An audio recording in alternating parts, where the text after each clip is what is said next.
Very good morning to all of you. Hope you everybody is fine. Yesterday we had discussed about the Ashtang Yoga. We had started our discussion on Ashtang Yoga. अष्टांग योग को हम लोगों ने जो है वो बात करी थी कि वो अष्टांग दो वर्ड से मिलकर के बना हुआ है, अष्ट प्लस अंग, है ना. अष्ट is 8 and ang is parts of. Then we had also discussed about the parts. ऐसा नहीं है कि योग डिफरेंट पार्ट्स में बटा हुआ है, लेकिन ये हमारा इंटेलेक्ट सिस्टम ऐसा है जिसको हम बुद्धि सिस्टम कहते हैं. ये सिस्टम हमारा ऐसा है कि ये चीज़ों को पार्ट्स में ही समझता है, एज ए होल समझ नहीं पाता. इस वजह से हर चीज़ को हमको पार्ट्स में बांटना होता है. Only then we can understand the true nature of the whole component, the complete thing को हम तभी जान सकते हैं जब हम उसके पार्ट्स को छोटा छोटा करके समझ जाते हैं. अदरवाइज़ ये जो 8 पार्ट्स हम लोग डिस्कस कर रहे हैं, ये असल में these are not 8 parts but one whole. कल हम लोगों ने जो है वो इसको लिख भी लिया था, अपने पास लिख लिया था ना निशा, राइट. हम लोगों ने इसको लिख भी लिया था. These 8 parts are not 8 parts but one whole. एक पूरा अपने आप में है. योग का एक भी हिस्सा अगर आप निकाल दें, ये अष्टांग में से एक भी हिस्सा निकाल दें, तो फिर वो योग नहीं बचेगा. वो आपकी मर्ज़ी का कुछ भी हो जाएगा. आपकी मर्ज़ी की कोई भी चीज़, अब आप उसको कुछ भी नाम दे लो, वो एक अलग मैटर है, लेकिन वो योग नहीं बचेगा. ऐसे जैसे क्रिमिच की बॉल से क्रिकेट खेलते हैं, राइट. हम लोग सभी लोग खेलते हैं क्रिकेट, लेकिन technically being the physical educator, आप लोग, मैं, right, we should not call that game being played with the क्रिमिच की बॉल, यानी we should not call it as a cricket. क्यों? क्योंकि क्रिकेट की आप टेक्निकल डेफिनेशन, मीन्स आप लोग टेक्निकल लोग हैं, अगर आप लोग नहीं इस्तेमाल करोगे तो कौन इस्तेमाल करेगा दुनिया में? इंजीनियरिंग वाला अगर इंजीनियरिंग की टर्मिनोलॉजी को टेक्निकली वो नहीं इस्तेमाल करेगा तो कौन इस्तेमाल करेगा? मैं और आप थोड़ी इस्तेमाल करेंगे, राइट. क्रिकेट की जो डेफिनेशन है वो है, means a game which is being played with 11 players each side, with a bat made up of willow, लकड़ी से बना हुआ, and with a leather ball, and with a leather ball. फिर उसके बाद उसके और कंपोनेंट्स डिफाइंड है कि विनिंग कब होगी, लूजिंग कब होगी, टूर्नामेंट कब कहलाएगा, रूल्स क्या होंगे, रेगुलेशंस क्या होंगे, वो एक अलग चीज़ है. लेकिन क्रिकेट की डेफिनेशन क्या है? 11 प्लेयर्स होने चाहिए, नंबर 1. नंबर 2, विलो बैट होना चाहिए, लकड़ी का बल्ला होना चाहिए. और तीसरी चीज़ जो डेफिनेशन में है वो है लेदर की बॉल, लाइट. इनमें से कोई एक चीज़ भी अगर नहीं रह जाएगी तो वो क्रिकेट तो नहीं रह जाएगा, हैं? विकेट्स भी होने चाहिए, राइट. अभी डेफिनेशंस में बहुत सारी चीज़ें आ जाएंगी उसके, मींस विकेट्स जो हैं वो असल में सप्लीमेंट्री इक्विपमेंट्स में आते हैं. अभी क्रिकेट की डेफिनेशन बस इतनी सी है. इसको आप समझने की कोशिश करिए कि अब इसको जो है वो, अगर आपके 11 से कम प्लेयर रह गए तो भी क्रिकेट नहीं बचा. लकड़ी का बल्ला नहीं है, प्लास्टिक का बल्ला है तो भी क्रिकेट नहीं बचा. लेदर की बॉल के अलावा कोई और दूसरी बॉल है तो भी क्रिकेट नहीं बचा. अब आप उसको नाम कुछ और दे लीजिए, राइट, लेकिन हम लोग बहरहाल उसको क्रिकेट कहते हैं. इसी तरीके से हम लोग योग में जो है वो आसन, प्राणायाम, क्रिया, मुद्रा, बंध एंड ध्यान बहुत आ गया है. अभी लेटेस्ट तक तो ध्यान तक आ गया हम लोग, है ना. ये सब रिस्ट्रिक्टेड फॉर्म में अब हम इसको सब जो है वो योग कहने लग गए इसको, ठीक है. योग जो है वो as a whole is one, और इसमें से कोई भी चीज़ आप एक कम करोगे तो वो योग नहीं बचेगा. आप उसको अपनी मर्ज़ी से कुछ भी करो. कल हम लोगों ने जो है वो यम के बारे में थोड़ा डिटेल में बात करी थी, नियम के बारे में हम लोगों ने बात करी थी, और देन एक और कोई चीज़ थी, क्या चीज़? अपरिग्रह। अपरिग्रह था या कुछ और था? यही था। Okay fine. यम के हम लोगों ने बात करी थी 5 पार्ट्स हैं। वो 5 पार्ट्स कौन कौन से थे? अपरिग्रह। ये तो 5 यम के हिस्से थे। नियम के 5 हिस्से थे। शौच जी, संतोष, हाँ, तपस्या, ब्रह्मचर्य एंड क्या चीज़? ब्रह्मचर्य नहीं है? ब्रह्मचर्य यम में था? नहीं, मुझे नहीं पता क्या था, मैं तो कल रट के आया था, भूल गया। अब आप बताओ, अब आपका काम है याद रखने का परसों तक। जी, ब्रह्मचर्य एंड स्वाध्याय, ये नियम के हिस्से थे आपके। फिर से हम लोग एक बार और रिवाइज कर लेते हैं डिस्कशन अपना। यम के 5 हिस्से हैं: अहिंसा, सत्य, अस्त्य, ब्रह्मचर्य, अपरिग्रह। ऐसा ये यम के हिस्से हैं, राइट। नियम के हिस्से क्या हैं? शौच, संतोष, तपस्या, स्वाध्याय, ईश्वर प्रणिधान। अपरिग्रह कहाँ चला गया? अपरिग्रह कहीं चला गया? अपरिग्रह यम का 5th पार्ट। अगर आपको एग्जाम में ऐसा सवाल आ जाए, right the last 3 components of yama and niyama, last 3 components of yama and niyama. देखिए, ये योग की जितनी भी चीज़ें आपको अष्टांग में हम और आप डिस्कस कर रहे हैं, ये सारी चीज़ें जो हैं वो एक माला की तरह पिरोई भी हैं। मीन्स एक के बाद दूसरी है, तो ये बहुत मीन्स टेक्निकल चीज़ है ये। ऐसा क्यों नहीं है कि सत्य पहले है और अहिंसा बाद में है? नहीं है ना ऐसा, है नहीं? ये ऐसा क्यों नहीं है कि ईश्वर प्रणिधान बाद में है और जो है वो शौच पहले, राइट? तो इसको भी हमें आपको समझने की ज़रूरत है ना कि कोई भी सीक्वेंस जो है किसी भी चीज़ का, सीक्वेंस नहीं बिगड़ना चाहिए। आपको जो अष्टांग आपको दिए गए हैं, 8 पार्ट्स दिए गए हैं योग के, उनकी सीक्वेंस नहीं बिगड़नी चाहिए। लिख लीजिए आप इसको, सीक्वेंस ऑफ अष्टांग योग।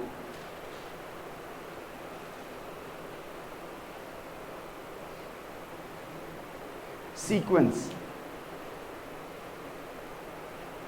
ऑफ अष्टांग योग should not be disturbed or changed,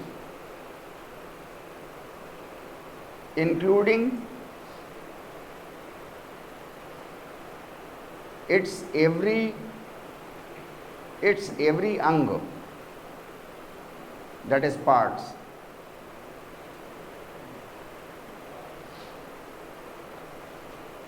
नहीं, यहाँ तक समझ गए ना हम लोग? क्लियर है? अष्टांग योग के जितने भी अंग हैं, ये एक भी सीक्वेंस वाइज चेंज नहीं किए जाएंगे। ऐसा नहीं है कि आपको पहले याद आ गया आसन तो आपने पहले आसन लिख दिया, फिर सेकंड नंबर पे याद आ गया आपको धारणा तो आपने धारणा लिख दिया, फिर आपको समझ में आ गया कि अच्छा प्रत्याहार है तो प्रत्याहार लिख दिया आपने। ऐसा नो, पहले यम है तो यम है, दूसरा जो है वो नियम है तो नियम है। ठीक है भाई, ये यहाँ तक बात क्लियर है बिल्कुल, राइट? 1 2 3 4 5 6 7 8 तक जो जो आ रहा है, 1 पे यम आ रहा है, 2 पे नियम आ रहा है, 3 पे कुछ और आएगा, 4 पे कुछ और आएगा, उसकी सीक्वेंस आपको मेंटेन करनी है। ठीक। दूसरी चीज़ जो हम लोगों ने आप अभी इसमें लिखी है वो ये लिखी है कि उसके जो ईच पार्ट हैं उनकी भी सीक्वेंस नहीं बिगड़नी चाहिए। जैसे यम के 5 हिस्से हैं, है नहीं, तो ऐसा ना हो कि आपने जो है वो मीन्स सत्य बाद में लिख दो और अस्ते पहले लिख दो। बोलने में समझने में कुछ ऐसा लग रहा है ना, एक सा लगता है सत्य अस्त्य, तो कहीं ऐसा ना हो कि आप इसको आगे पीछे ऊपर नीचे कर दो। इस बात का आपको बहुत ख़ास ख्याल रखना होता है। तो ये जितनी भी चीज़ें हैं ये महर्षि पतंजलि ने इसको बहुत ही सीक्वेंस में और बहुत ही साइंटिफिकली इसको जो है वो डिटरमिन किया है। जैसे मैं एक मिसाल दे रहा हूँ बहुत छोटी सी, हम लोग आगे बढ़ जाएंगे उससे, यानी कभी और मौका मिला तो फिर हम लोग और लंबा डिस्कशन कर सकते हैं इस चीज़ पे। जैसे फॉर एग्जांपल योग शुरू हुआ है कि योग शुरू हुआ यम से, यम शुरू हुआ अहिंसा से, यम शुरू हुआ अहिंसा से, यानी कि योग की शुरुआत ही है, सबसे पहला तो रूल अहिंसा है। अभी सत्यता की बात ही नहीं हो रही है, सच्चाई की बात नहीं हो रही है, ठीक है नहीं, हिंसा नहीं होनी चाहिए। सबसे पहला उसूल, कुछ मानो चाहे नहीं मानो, भाड़ में जाओ तुम अपना नुकसान करोगे, नहीं करोगे अपना फ़ायदा करोगे, लेकिन हिंसा नहीं होनी चाहिए। अच्छा, हिंसा किस तरीके से नहीं होनी चाहिए? सत्य के साथ हिंसा नहीं होनी चाहिए। मीन्स सत्य लगाए ना बाद में, अहिंसा देन सत्य, पूरी सच्चाई के साथ ये बात तय कर लो अपने जीवन में कि हिंसा नहीं करनी। हिंसा एक बहुत व्यापक वर्ड है, अहिंसा एक बहुत व्यापक वर्ड है, हम लोगों ने कल डिस्कस किया है। सिर्फ खून खराबे को हिंसा नहीं कहते, किसी भी तरीके की इवन मानहानि भी हो जाती है तो वो भी दैट इज़ ऑल्सो हिंसा, राइट। आपने किसी को हल्का सा क्षण भर के लिए डरा भी दिया, क्षण भर के लिए आपने किसी को डरा भी दिया, दैट इज़ ऑल्सो हिंसा, आपने हिंसा कर दी उसको, राइट। उसने जितना डराया था आपने उससे ज़्यादा उसको डरा दिया, दैट इज़ ऑल्सो हिंसा, उसकी हिंसा हो गई। पहले उसमें आपकी हुई थी, पलट के आपने रिएक्शन में उसको और ज़्यादा डरा दिया तो उसकी हिंसा हो गई। बातों से हिंसा कर दिया आपने उसका मनोबल आपने गिरा दिया, नीचे डाउन कर दिया, राइट। जीते जी आपने उसको मार दिया, कहते हैं ना हम लोग जीते जी मार दिया। ज़ुबान से आदमी जो है वो मीन्स बहुत गहरे घाव दे देता है। जिस्म के घाव तो मिट भी जाते हैं, ज़ुबान के घाव जो हैं वो जब दिल पे चल जाता है वो छुरी, तो फिर जो है वो नहीं होती, राइट। तो मैं सिर्फ एक सीक्वेंस बता रहा हूँ आपको लॉजिकल। हिंसा जो है वो पूरी ईमानदारी के साथ समाज में नहीं की जाएगी, सबसे पहले इस बात को समझ लो। ऐसा ये एक सीक्वेंस है, फिर उसके बाद अस्ते लगा हुआ है उसके साथ। तो अगर आप सीक्वेंस बदल देंगे तो कहीं ना कहीं आपके डिस्कशन में जो है वो योग की बिल्डिंग जो है वो दरवाजे की जगह फिर खिड़की लग जाएगी, खिड़की की जगह कहीं दरवाज़ा लग जाएगा, रोशनदान की जगह कहीं कुछ और हो जाएगा, राइट। तो हम लोगों ने कल जो है वो 3 कंपोनेंट्स पे बात कर ली थी। आज हम लोगों को बात करनी है आसन एंड प्राणायाम। यहाँ पर एक बात का ध्यान रखिए आप लोग, बहुत ज़रूरी है कि कल हम लोगों ने इस बात की भी डिस्कशन किया था कि पूरा योग शुरू से पहले दिन की क्लास से हम लोग जो आज तक चल रहे हैं, कल हम लोगों ने उसको रिवाइज़ किया था बहुत अच्छे से, कि पूरा योग जो है वो हमारा तमाम मानवता की भलाई के लिए, ये रिलेशन है उसका समझने का, तमाम इंसानियत की भलाई, उसके रिलेशन में सारे प्रिंसिपल्स योग के जितने भी हैं वो सारे प्रिंसिपल्स हम और आप उसी को लेकर के अच्छे से समझने की कोशिश कर रहे हैं, क्योंकि पूरा योग है ही इसी के लिए। अभी पीछे करीब 1500-1700 सालों से जो है वो कुछ बहुत षड्यंत्र के साथ जो है वो चीज़ों को निकाला गया, कुछ चीज़ें समाज से, जिसमें सबसे बड़ा जो षड्यंत्र मानवता के साथ रचा गया है, सबसे बड़ा वो है कि आपको और मुझको चित्त की टर्मिनोलॉजी भुला दी गई, चित्त का कॉन्सेप्ट बिल्कुल भुला दिया गया, ख़त्म कर दिया गया, ऑल टुगेदर फिनिश्ड, पहली बार हम लोगों ने यहाँ बैठ करके चित्त के बारे में इतनी देर तक, इतने दिनों तक हम लोगों ने चित्त के बारे में बात कर रहा, वरना अदरवाइज़ पूरी मॉडर्न एजुकेशन जो है वो इससे डिवॉइड है, इसमें है ही नहीं, कहीं पे भी चित्त का कोई जिक्र नहीं आता। सिर्फ आता है प्रिंसिपल ऑफ टेकिंग का। प्रिंसिपल ऑफ टेकिंग मतलब फिज़िकल चीज़ का, फिज़िकल बॉडी, फिज़िकल मटेरियल, जिसको मटेरियल बोलते हैं ना, बोलते हैं, आपने सुना होगा कि दुनिया जो है बड़ी मटीरियलिस्टिक हो गई है, मटीरियलिस्टिक यानी भौतिकवाद बहुत आ गया, राइट। ये भौतिकवाद क्या है, मटीरियल क्या है, ये आपकी फिज़िकल बॉडी है जिसको आप छू सकते हो, देख सकते हो, राइट। तो ये भौतिकवाद जो है ये टोटल प्रिंसिपल ऑफ टेकिंग पे होता है हमेशा, ऑलवेज, राइट। चित्त का कॉन्सेप्ट नहीं है तो प्रिंसिपल ऑफ गिविंग भी नहीं है हमारे आपके जीवन में, ठीक है। तो हम लोगों ने मानवता की टोटल भलाई के लिए इस कॉन्सेप्ट में हम लोग योग को समझते चले आ रहे हैं कंटिन्यूसली। अष्टांग योग भी हम इसी सेंस में समझने की कोशिश कर रहे हैं। चूँकि ये कॉन्सेप्ट जब निकला तो यम और नियम, प्रत्याहार, ये सारी चीज़ें जो हैं वो जड़ से ख़त्म हो गई। अब इसमें से जितने अंग सिर्फ टेकिंग वाले हैं, मुझे क्या मिलेगा, मुझे क्या मिलेगा, आपको इंडिविजुअल लेवल पे क्या मिलेगा, आपको इंडिविजुअल लेवल पे क्या मिलेगा, तो आसन से कुछ मिल जाएगा, कुछ प्राणायाम से मिल जाएगा। अभी मॉडर्न रिसर्चेज हुई तो हाँ साहब ध्यान से भी कुछ मिल जाता है, धारणा से नहीं मिलता तो धारणा की बात ही नहीं करता आदमी योग में। समाधि की से कुछ नहीं मिल रहा, मिल बहुत कुछ रहा है, आप ही को मिल रहा है भाई, तमाम इंसानियत को मिलेगा तो आपको भी मिलेगा ना, राइट। लेकिन चूंकि अभी तक साबित नहीं हो पा रहा, इसलिए जो है ना धारणा की बात की जा रही है, ना समाधि की बात की जा रही है। और अगर समाधि की बात भी की जाती है तो वो हिमालय पे जो सन्यासी बैठे हैं बस उनसे रिलेशन में बात होती है खाली।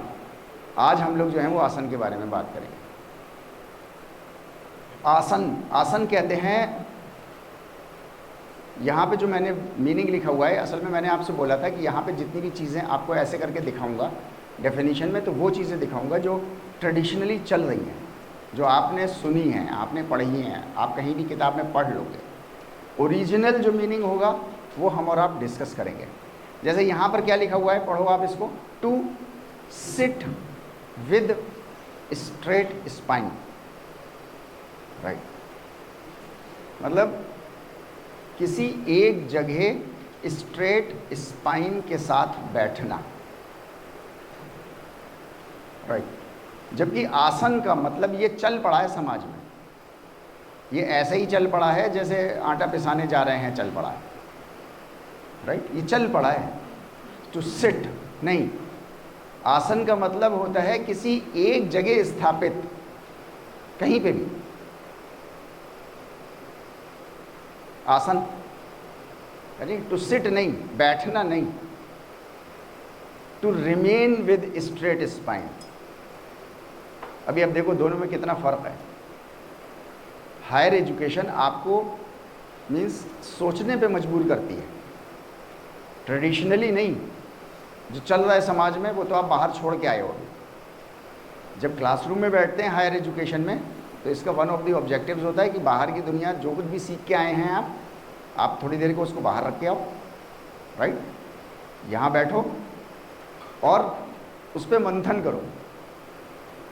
मंथन क्या करना है आपको, अगर आप ये डेफिनेशन लोगे to sit with straight spine, तो आप मुझे बताओ हलासन का क्या बनेगा, मयूर आसन का क्या बनेगा, ताड़ासन का क्या बनेगा, वृक्षासन का क्या बनेगा। आप इन सारे आसन में बैठ रहे हो क्या हैं? शवासन का क्या बनेगा, मकर आसन का क्या बनेगा। ऐसे अब आप हजारों आसनों के नाम ले लो, जिनमें आप या तो सुपाइन पोजीशन में लेटे हो, या प्रोन पोजीशन में लेटे हो, या आप स्ट्रेट खड़े हो, या आप स्ट्रेट खड़े होकर के नीचे झुके हुए हो। फॉर एग्जाम्पल त्रिकोण आसन, राइट। बैठे के आसन आपके हैं ही कितने से, है नहीं? मुश्किल से हार्डली होंगे तो 20 होंगे, हार्डली होंगे तो 20 होंगे, राइट। एक तरफ 20 और एक तरफ कई सौ, राइट। 20 की आपने डेफिनेशन बना दी, मैं सिर्फ इतना समझाने की कोशिश कर रहा हूँ कि समाज में बाहर आसन का नाम से जो डेफिनेशन चल रही है, मार्केट में जो अवेलेबल इस वो डेफिनेशन है, आपको जो किताबों में डेफिनेशन मिल जाएगी टू सिट विद। अच्छा, सिटिंग आसन आपके हैं कितने से? राइट, लेटे के आसन कितने से और खड़े के आसन कितने? वो बहुत है। मैं अपनी बात समझा पा रहा हूँ ना आप लोगों को? यानी कि इसकी डेफिनेशन टू सिट नहीं है, इसकी डेफिनेशन है to remain with straight spine. हाँ, जितने आसन, अब किसी भी कंडीशन में हो आप, टू रिमेन मतलब स्ट्रेट स्पाइन के साथ रहना है आपको। अब वो रहना लेटना भी हो सकता है, वो रहना साइड से लेटना भी हो सकता है, वो रहना जो है वो उल्टा लेटना भी हो सकता है, वो रहना जो है वो खड़ा होना भी हो सकता है, त्रिकोणासन भी हो सकता है, शवासन भी हो सकता है, मकरासन, कुछ भी हो सकता है, और वो बैठना भी हो सकता है। मैं अपनी बात समझा पा रहा हूँ ना आपको? तो एक तो इसकी डेफिनेशन आप सही कर लीजिए, ये डेफिनेशन मैंने लिखी है, ये गलत लिखी है। ये वो डेफिनेशन लिखी है जो मार्केट में इस वक्त अवेलेबल है। आप टेक्निकल लोग हैं योग एजुकेशन के, राइट? तो आपको टेक्निकली बोलना सही है, ताकि समाज में कल को, मैं जब कल बोल रहा हूँ तो कल नहीं होगा कि सब लोग सही बोलने लग जाएंगे। हाँ, अगली जनरेशन सही बोलने लग जाएगी। हाँ, आप में से 60% ऐसे लोग होंगे, 60-70% जो टीचिंग में जाएंगे बाय डिफ़ॉल्ट, राइट? हर किसी के पास कम से कम मिनिमम 30 बच्चे तो स्टूडेंट होंगे ही उनके, राइट? उन 30 बच्चों को वो सिखा देंगे टू सिट विद और टू रिमेन विद में फ़र्क बता देंगे। यानी कि बात कल चली जाएगी कि कल ज़्यादा मशहूर हो जाएगी। हर बच्चा आप में से ही 30 को, कम से कम 30 को, बल्कि 30 को नहीं करेगा, ज़्यादा ही को करेगा आप में से हर कोई, राइट? तो यानी कि समाज में ये डेफिनेशन प्रचलित हो जाएगी, आम हो जाएगी, लेकिन उसमें टाइम लगेगा। लेकिन ये तभी हो पाएगी जब टेक्निकली आप सही होंगे तो, राइट? मैं अपनी जगह खड़ा होकर हर प्लेटफॉर्म से कहीं पे भी हो, चाहे वो मिनिस्ट्री का हो, चाहे वो जेल का प्रोग्राम हो, चाहे वो यहाँ का प्रोग्राम हो, चाहे कहीं और का प्रोग्राम हो, मैं अपनी जगह से बोल रहा हूँ जैसा भी बोल पाता हूँ, टूटी फूटे अंदाज में।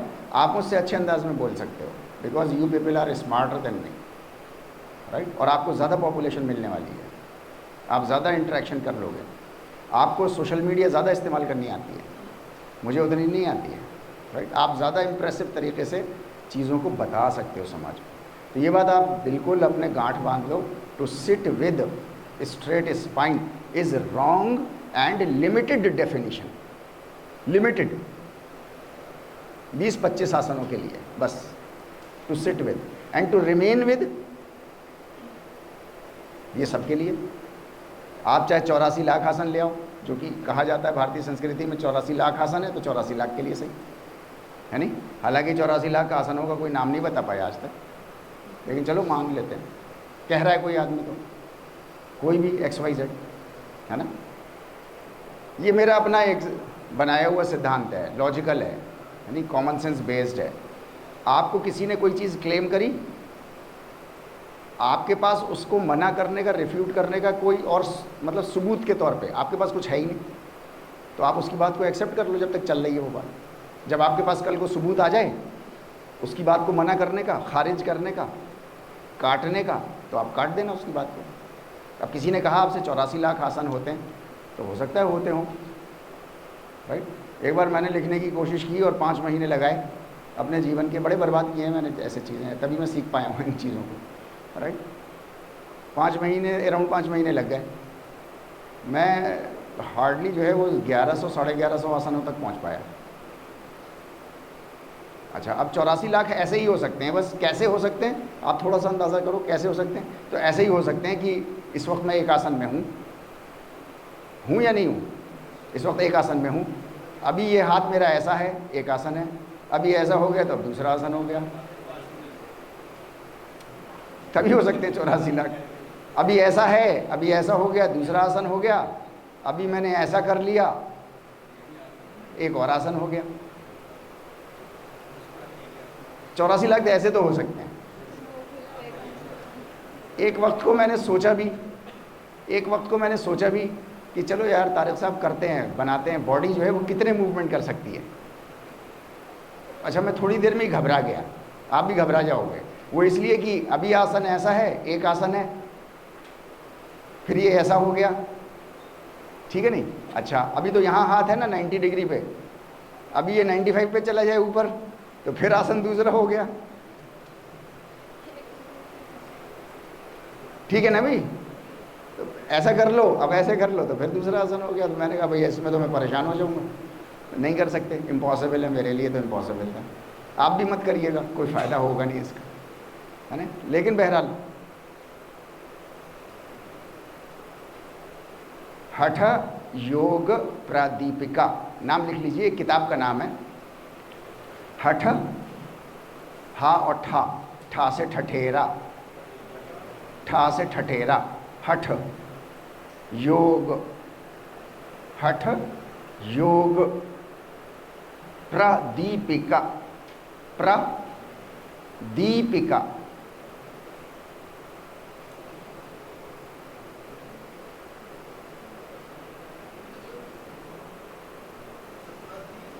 Pradipika,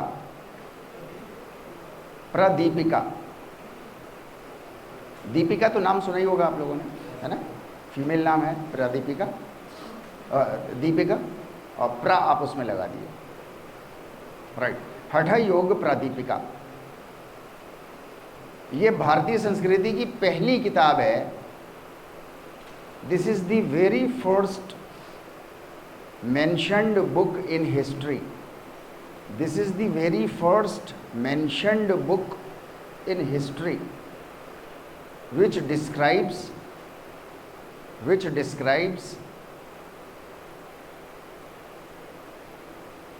about different types of asanas,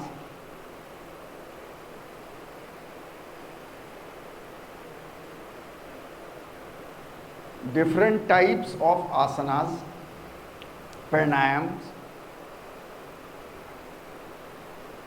kriya, mudra and bandha।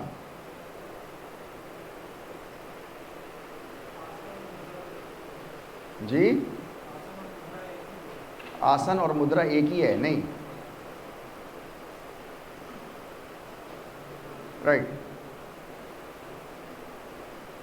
हठ योग प्रादीपिका ने पहली बार भारतीय संस्कृति में जो है वो आसन और प्राणायाम और दूसरी और चीज़ों के बारे में बताया, ठीक। इससे हजारों साल पहले से, हठ योग प्रादीपिका से हजारों साल पहले से जो है वो योग सूत्र था, चल रहा था महर्षि पतंजलि का, और भगवद गीता उससे भी पहले से चल रही थी, योग की किताब, राइट। हम लोगों ने बात करी थी कि ये दो किताबें जो हैं वो कैनोनिकल हैं, है नहीं, मतलब मूल किताबें हैं योग की, राइट। हम लोगों ने ये भी डिस्कस किया था किसी क्लास में कि ये दो किताबें जो हैं वो सिर्फ एज ए प्रिंसिपल आपको बताती हैं कि आसन कैसा होना चाहिए। महर्षि पतंजलि ने एक तो आपको अष्टांग योग में आसन बताया, कौन आसन ये नहीं बताया, ये बताया नहीं बताया, राइट। उसका प्रिंसिपल बताया, सिद्धांत बताया उसका कि वो आसन होना कैसा चाहिए, कैसा होना चाहिए, कैसा बताया, स्थिर सुखम आसन। स्थिर होना चाहिए, लिख लीजिए आप इसको, आसन mentioned in योग सूत्र, आसन mentioned in योग सूत्र as स्थिर सुखम स्थिरम। आप में से कुछ लोग हो सकता है ना लिख पाएं इसको संस्कृत में, उर्दू में लिख लीजिए आप लोग, जो उर्दू में लिख सकता हो। स्थिरम सुखम आसनम, स्थिरम सुखम आसनम। दो प्रिंसिपल्स बताए। महर्षि पतंजलि ने योग सूत्र में कोई आसन नहीं बताया आपको, हलासन नहीं बताया, मयूर आसन नहीं बताया, शवासन नहीं बताया। उनके लिए ये इंपॉर्टेंट था ही नहीं। शरीर होना बहुत स्ट्रांग, ये इंपॉर्टेंट है। कौन सा पता नहीं तुम्हारे ज़माने में कौन सा चल रहा हो। अगर महर्षि पतंजलि उसको उस वक्त बता देते, 8-10 आसन बता देते, तो पूरी मानवता जो है वो नए आसन ईजाद ही नहीं करती, फिर कहती इसी को पकड़े रहो भैया चुपचाप। राइट और रॉन्ग? उन्होंने प्रिंसिपल्स बता दिए। प्रिंसिपल ये है, अब बाकी तुम्हारी मर्जी, जो चाहो जैसा चाहो वैसा आसन तुम क्रिएट कर लेना। हर आसन की कैरेक्टरिस्टिक ये होनी चाहिए, सिर्फ 2 कैरेक्टरिस्टिक का होना चाहिए, स्थिर होना चाहिए और सुख में होना चाहिए। आपको कोई तकलीफ नहीं होनी चाहिए उसको करते हुए। मतलब आपने ऐसा खींचा, फॉर एग्जांपल, अभी मैं एक लिमिटेड सेंस में बात कर रहा हूँ, अब ये इतना नहीं खिंच जाना चाहिए कि आपको तकलीफ होने लग जाए। हाँ, जहाँ पे आपको आपका सुख ख़त्म हो रहा हो, आप वहाँ रुक जाओ for 20 seconds, 25 seconds, 30 seconds maximum. 30 seconds आपको रिसर्चेस बताती हैं कि 30 सेकेंड्स से ज़्यादा अगर आप किसी आसन को आप रोकते हो तो उसका जो थेराप्यूटिक बेनिफिट है वो ख़त्म हो जाता है। मतलब आपको जो मिलेगा 30 सेकेंड तक मिल जाएगा। 30 सेकेंड के बाद आपकी फ्लेक्सिबिलिटी तो इम्प्रूव कर जाएगी, लेकिन उसका जो थेराप्यूटिक इफेक्ट है, थेराप्यूटिक इफेक्ट समझ रहे हैं?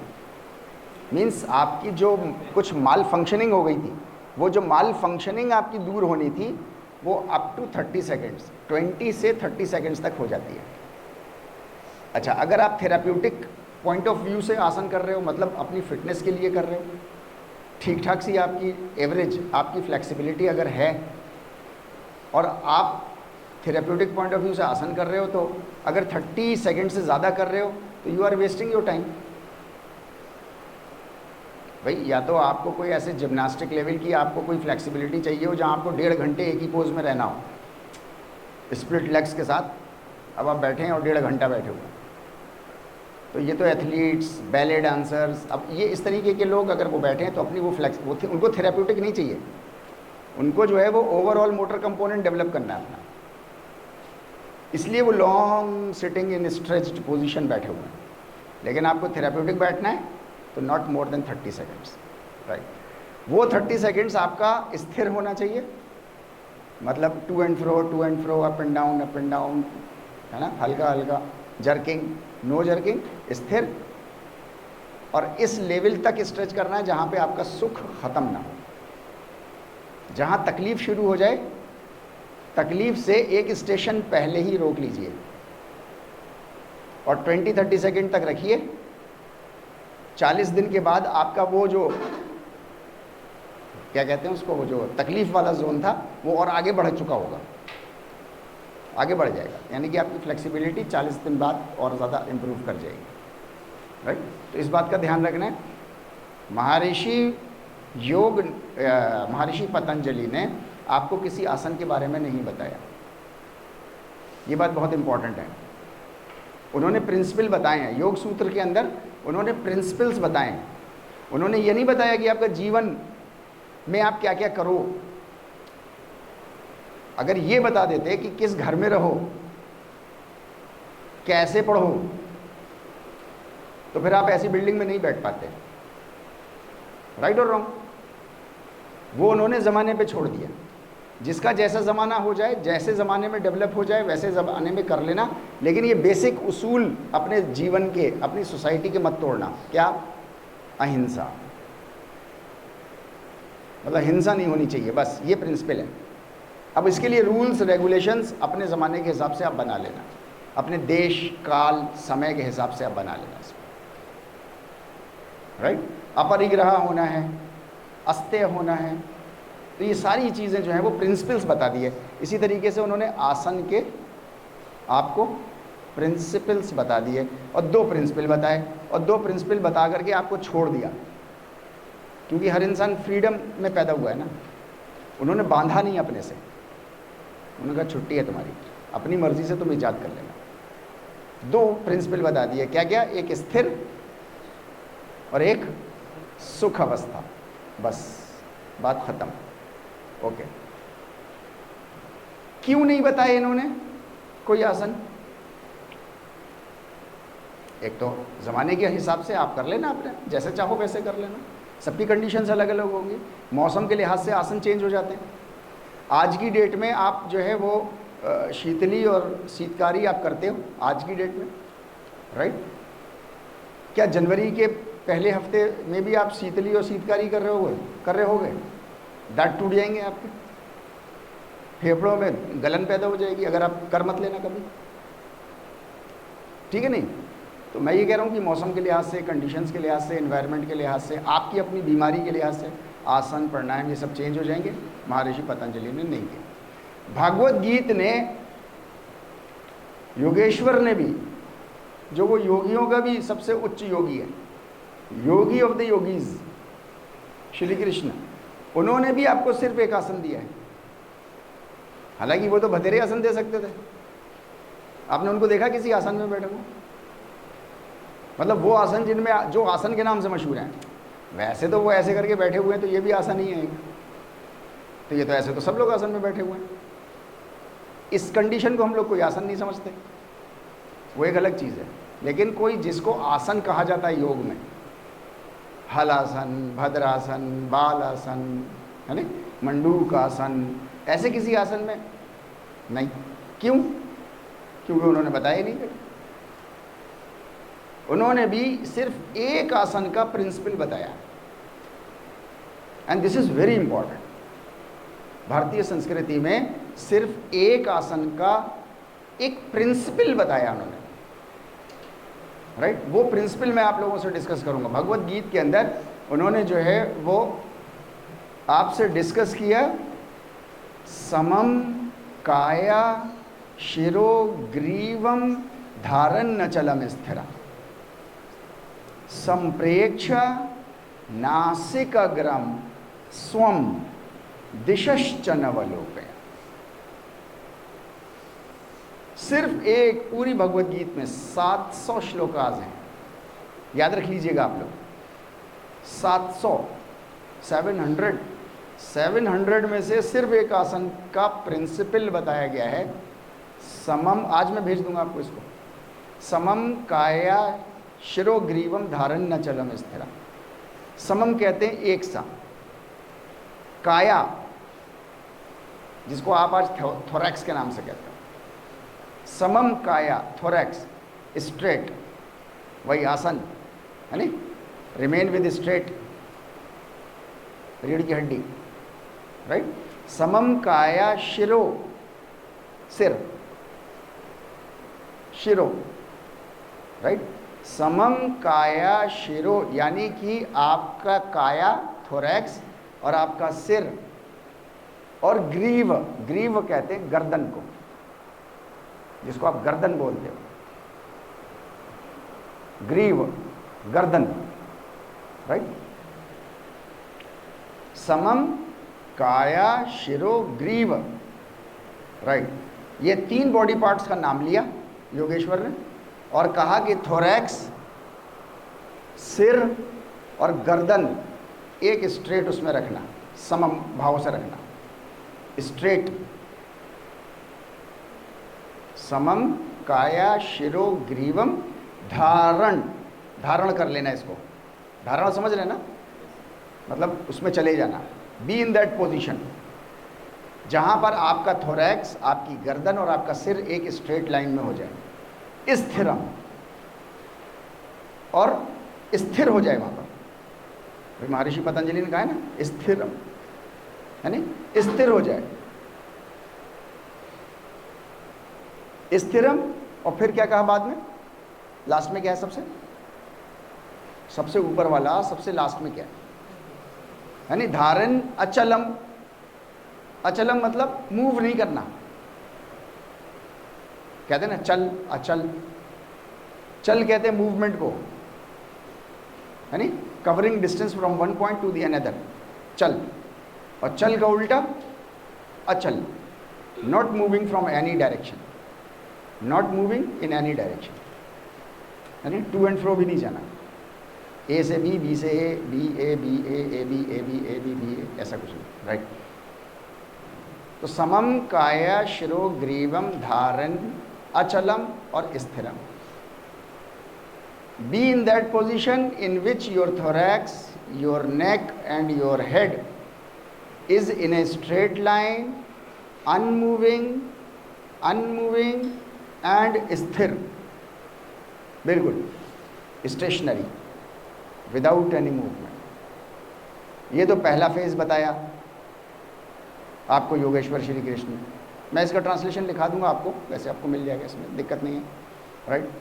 संप्रेक्ष, संप्रेक्ष कहते हैं देखने को,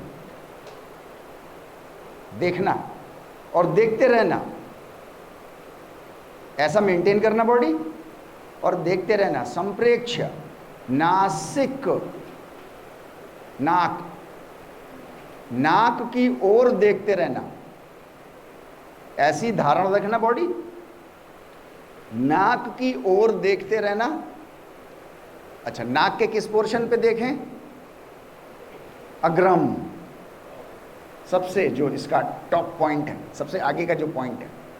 अच्छा, नाक का सबसे आगे का पॉइंट पीछे, ये सबसे पीछे का पॉइंट होता है ऑलवेज, ये सबसे आगे का पॉइंट होता है। नासिक अग्रम, यहां तक बात समझ में आ रही है?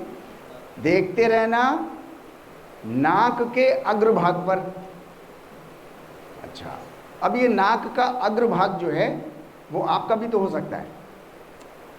मैं आपके नाक के अग्रभाग पे देख लूँ, आप मेरे नाक के अग्रभाग पे देख लो, नहीं, स्वयं खुद की, दूसरे की किसी पे ध्यान नहीं लगाना है, खुद की नाक के अग्रभाग पर देखते रहना। संप्रेक्ष नासिक अग्रम स्वयं, ये जो वर्ड लास्ट में अब आ रहे हैं ये बहुत ही खतरनाक हैं, और इतने खतरनाक हैं कि इसको जो है वो भारतीय संस्कृति में हम और आप पकड़ नहीं पाए। मतलब पकड़ा था, पुराने ऋषि मुनियों ने पकड़ा था, लेकिन पीछे 1500-1700 सालों में हम इसको भूल गए, ऑल टुगेदर भूल गए, राइट। दिशश च नवलोकयन, किसी और दिशा में देखना नहीं। ट्रांसलेशन बहुत सिंपल है, दिशश, दिशा है नहीं, ना नहीं, किसी भी दिशा में अवलोकन, देखना, संप्रेक्षा भी देखना, अवलोकन भी देखना, आप समझ ना, राइट। अवलोकन कहते हैं कि जिसको कहते हैं ना हम लोग डायरेक्टली और इनडायरेक्टली, या इसको अंग्रेजी में बोलते हैं हम लोग इनएडवर्टेंटली। इनएडवर्टेंटली मतलब बिना जाने बूझे हमने ऐसे कर दिया, sir I am very sorry, inadvertently ये काम हो गया मुझसे सर, मतलब मैंने जानबूझ के नहीं किया, इनएडवर्टेंटली हो गया, इसे कहते हैं अवलोकन। संप्रेक्ष कहते हैं बहुत गौर से, जानते बूझते, with all your will power. जबकि संप्रेक्ष और अवलोकन दोनों का मतलब एक ही है, राइट। इसीलिए आप देखो, आपको सवाल जब आता है तो सवाल में आपको आता है अवलोकन करिए, आता है ना, किसी भी चीज़ का अवलोकन करिए, मतलब डायरेक्टली भी बताना है। हम लोग असल में जो क्वेश्चंस के जो वर्ड्स होते हैं ना टेक्निकल, वो हम लोग समझ नहीं पाते। कभी मुझे मौका नहीं मिला आप लोगों के साथ, नहीं तो जब उसने कहा इनलिस्ट, कहता है ना इनलिस्ट, जब वो कहता है स्कीमेटिक डिस्क्रिप्शन दीजिए तो इसका कुछ और मतलब होता है, इनलिस्ट का कुछ और मतलब होता है, सजेस्ट का कुछ और मतलब होता है, डिस्क्राइब का कुछ और मतलब होता है, राइट का कुछ और मतलब होता है, राइट नोट्स ऑन इसका मतलब कुछ और होता है। ये चीज़ें हम लोगों को आनी चाहिए, लेकिन बहरहाल अब अंग्रेज़ी की क्लास नहीं है, हमारी और आपकी भी लिमिटेशन है, कितना टाइम हम लोग गुजार पाएंगे साथ में। इसी तरीके से आपको जब हिंदी में सवाल करने को आते हैं तो उसमें आता है आपको अवलोकन करिए। हिंदी वाले जो लोग यहाँ बैठे हैं, आप लोगों ने अक्सर ये सुना होगा कि ये तथ्य है, इसका अवलोकन करके बताइए, ऐसा आता है अवलोकन। अवलोकन मतलब डायरेक्टली और इनडायरेक्टली, आपको डायरेक्ट भी बताना है उसकी बात, और इनडायरेक्टली भी कहीं से भी आती हो इतिहास में कहीं से भी, तो वो भी बता देनी है। अवलोकन का मतलब ये होता है, अवलोकन का मतलब ये नहीं होता कि सिर्फ डायरेक्ट बता देना, डायरेक्ट और इनडायरेक्ट दोनों चीज़ें बतानी। आईएएस, आईपीएस, इस तरीके के जो बड़े एग्ज़ाम्स होते हैं ना, है नी, जब एक ज़माने में जेआरएफ, अब तो नहीं होता, पहले वो लॉन्ग आंसर्स का होता था, तो उसमें इस तरीके के डिस्क्रिप्शन बहुत मायने रखते हैं। अब आईएएस वगैरह में बहुत मायने रखते हैं। उन्होंने कहा अवलोकन करिए। अवलोकन का मतलब आपको पता नहीं है, फॉर एग्जाम्पल नहीं पता होगा, बहुत से बच्चों को नहीं पता होगा, आईएएस वालों को, है नहीं। उन्होंने डायरेक्ट जो एप्लीकेशन होगी वो तो लिख दी होगी और इनडायरेक्ट नहीं लिखी होगी। फिर वो समझ के आएगा कि पेपर तो मेरा बहुत अच्छा हुआ था, फिर सिलेक्शन क्यों नहीं हुआ मेरा। ये जो पुछल्ले वर्ड्स होते हैं ना, अवलोकन कीजिए। पुछल्ले मतलब मेन क्वेश्चन के बाद जो लगे होते हैं, डिस्क्राइब, सजेस्ट, इनको पुछल्ला वर्ड बोलते हैं। ये पुछल्ले वर्ड बड़े डेंजरस होते हैं और ये टेक्निकल होते हैं। जहाँ पे आपको लॉन्ग आंसर्स लिखने होते हैं वहाँ पे इन पुछल्ले वर्ड्स का बहुत मायने होता है, आपको उसी के अनुसार जवाब देना होता है, राइट। तो अवलोकन डायरेक्टली और इनडायरेक्टली आपको किसी दिशा में नहीं देखना है। तो संप्रेक्षा नासिकाग्रम, स्वयं स्वयं की नाक के अग्रभाग पर संप्रेक्ष करना है, कंटिन्यूअसली, जानते बूझते, सारा ध्यान with all your will power नाक के अग्रभाग पर। और दिशश्च नवलोकन, किसी और दिशा में अवलोकन, किसी और दिशा में डायरेक्टली या इनडायरेक्टली देखना ही नहीं है। इस श्लोक का मतलब समझ में आ गया, है नहीं। इंग्लिश में लिख लीजिए आप चाहें तो, वैसे आएगा। ओके फाइन, हिंदी में मैं लिख ले, आप लिख लीजिए, है नहीं, लिख लीजिए, लिख लीजिए, है नहीं। रिमेन, रिमेन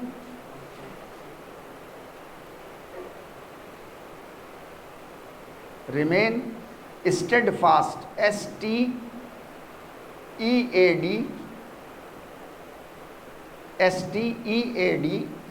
FAST, ये एक ही वर्ड है, स्टेडफास्ट।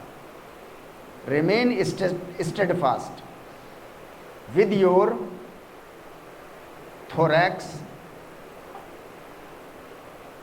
ब्रैकेट में लिख लिए काया, ब्रैकेट में लिख लीजिए काया, यहां से लेकर के यहां तक का हिस्सा, दिस इज काया, right. With your thorax, comma, head,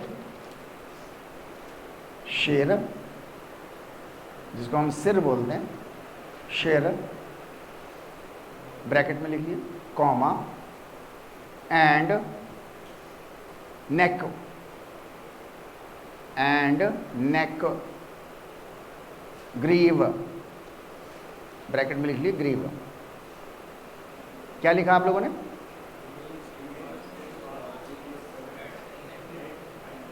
right, है ना। Remain steadfast with your thorax, head and neck, right. अचलम, without moving, without moving,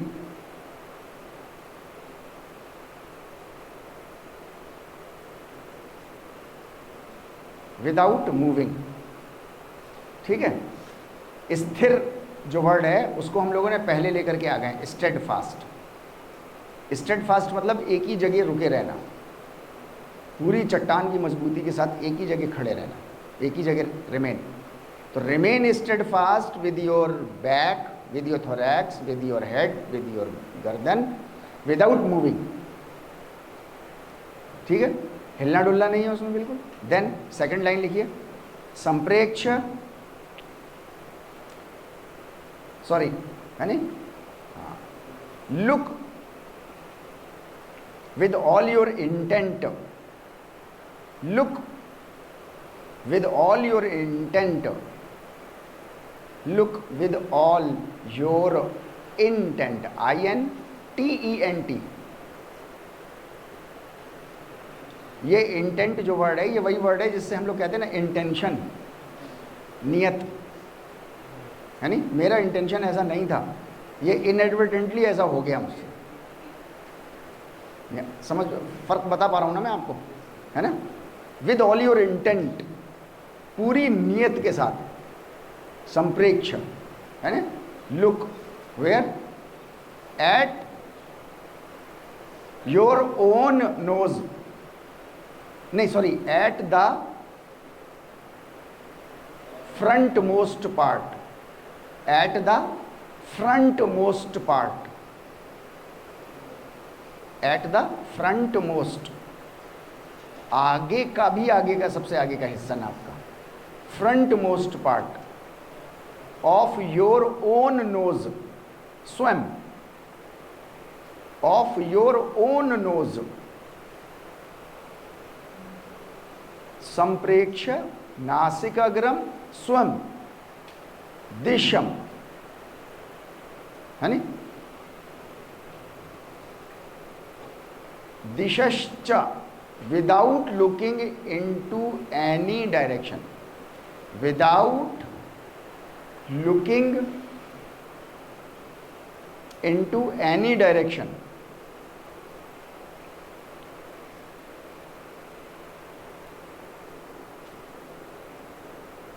without looking into any direction, directly or indirectly, directly और indirectly, चाहे वो directly करना हो, आपको देखना हो, या इनडायरेक्टली देखना है, देखना नहीं है, कहीं आना ही नहीं चाहिए कोई चीज़ आपकी नज़र में। ये प्रिंसिपल है। आसन तो है ही नहीं है, कहीं है आसन, कहाँ है यहाँ पे? योगेश्वर ने भी बताया आपको, तो सिर्फ प्रिंसिपल बताया, कुछ कंडीशंस बता दी आपको बॉडी पार्ट की, राइट। अब आप इसको ज़रा गौर से देखो, आपको योगेश्वर श्री कृष्ण जी कह रहे हैं कि अपनी नाक के अग्रभाग को विद फुल कंसंट्रेशन आप देखते रहना, यानी कि आंख बंद नहीं रखनी है। जाहिर सी बात, आंखें अगर आपकी खुली हुई नहीं होंगी तो नाक का अग्रभाग आप देख नहीं सकते। राइट और रॉन्ग? राइट। देखिए, बहुत इंपॉर्टेंट है, आपको आपका ध्यान बहुत इंपॉर्टेंट चाहिए मुझको इस वक्त। राइट, नाक के अग्रभाग पर कंटिन्यूअसली देखना है, किसी और डायरेक्शन में आपको दिखाई ना दे, डायरेक्टली या इनडायरेक्टली। अच्छा, ये बहुत ही मतलब बिल्कुल इम्पॉसिबल बात कह रहे हैं ये योगेश्वर, बिल्कुल इम्पॉसिबल। ये तो एनाटॉमिकली और फिजियोलॉजिकली हो नहीं सकती, एनाटॉमिकली और फिजियोलॉजिकली ये हो नहीं सकती। क्यों? वो इसलिए क्योंकि हमारी जब आँख होती है, ये जब खुली होती है, जब आँख हमारी खुली होती है तो ये हमेशा जो है ये 180 डिग्री पे देखती है, डायरेक्टली और इनडायरेक्टली 180 पे देखती है ये। राइट, 180 से इधर का जो हिस्सा है उस पे नहीं देखती, और ये 70-80 इधर और 60-70 इधर ऐसे भी देखती है। अच्छा, इसमें डायरेक्टली और इनडायरेक्टली दो पॉइंट्स होते हैं। एक तो डायरेक्टली वो पॉइंट होता है कि डायरेक्टली मैं इनको देख रहा हूँ, डायरेक्टली मैं आपको देख रहा हूँ। राइट, लेकिन आपको देखते पे क्या मुझे बाकी के स्टूडेंट्स नज़र नहीं आ रहे? आ रहे हैं, मुझे यहाँ तक के नज़र आ रहे हैं। राइट और रॉन्ग? और सिर्फ मुझे नहीं है, ये मेरी कोई ख़ास बात नहीं है, ये दुनिया के हर इंसान की बात है। आँख खुली होगी तो वो 180 डिग्री पे डायरेक्टली और इनडायरेक्टली देख रहा होगा। डायरेक्टली ऊपर देख रहा होगा तो ऐसा नहीं है कि नीचे का उसको फ्लोर नहीं दिखाई दे रहा होगा, इनडायरेक्टली उसको फ्लोर दिखाई दे रहा होगा, हाँ उसका कंसंट्रेशन नहीं है उधर। ऐसे ही आप ऐसे ही समझो जैसे आपने पिक्चरों में देखा हो, जब बड़ी स्क्रीन पे आप देखो तो जिस पे वो फोकस करता है वो तो बिल्कुल आपको लाइट में दिखाई देता है, उसी के जस्ट आगे पीछे आसपास की चीज़ें जो है वो ब्लर्ड नज़र आती हैं, आती है ना नज़र। क्यों?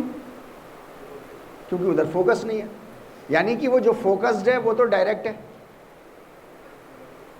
और आसपास का जितना भी क्षेत्र है वो क्या है, वो इनडायरेक्ट है, वो अवलोकन है, इनडायरेक्ट दिखाई दे रहा है।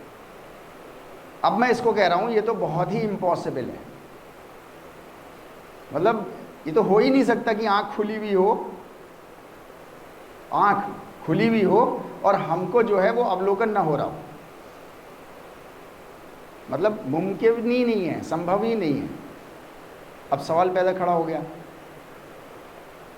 सामने कि योगेश्वर श्री कृष्ण ने एक ऐसी बात बोल दी जो असंभव है, मतलब हो ही नहीं सकती। इसका फायदा कुछ लोगों ने उठा लिया और उन्होंने कह दिया कि योगी बनना असंभव है, मतलब हो ही नहीं सकता, संभव ही नहीं है। अच्छा, मैं हो गया हूं, जिसको गलत फायदा उठाना था ये अपने को क्लेम करने लगे, ये मैं हो गई हूं, ये अपने को क्लेम करने लग गए, मैं हो गया हूं। अच्छा, असंभव बात आपने कर ली तो दुनिया आपके पैर छूने लगेगी, दुनिया आपको जो है वो डोनेशन चढ़ाने लगेगी, चढ़ावे आने लगेंगे, आप जो है वो मर्सिडीज़ पे घूम रहे होंगे और खून पसीने की कमाई लोग ला करके आपको दे रहे होंगे। वो धंधा चल पड़ता है योग के नाम पर, नहीं, योगी बाबा के नाम से मशहूर हो जाते हैं, राइट। क्या वो असंभव बात कह रहे हैं? नहीं, असंभव नहीं कह रहे, है बात कुछ। अब सवाल ये है कि असंभव नहीं है ये, तो ये होगा कैसे? होना है, इसके लिए यहाँ हिंदुस्तान में भारतीय संस्कृति में यहाँ पर हमारे ऋषि मुनियों ने हज़ारों साल से, हज़ारों साल की बात मैं कर रहा हूँ, पीछे 1500-1700 साल से इधर हम लोगों की तरफ को छोड़ दीजिए, जो है वो अब से 1500-1700 साल पहले तक जो है वो आम प्रचलित आसन था, वो उसको कहते हैं अष्टांगासन। अष्टांगासन, अष्टांगासन मतलब लिख लीजिए उसको, अष्टांगासन।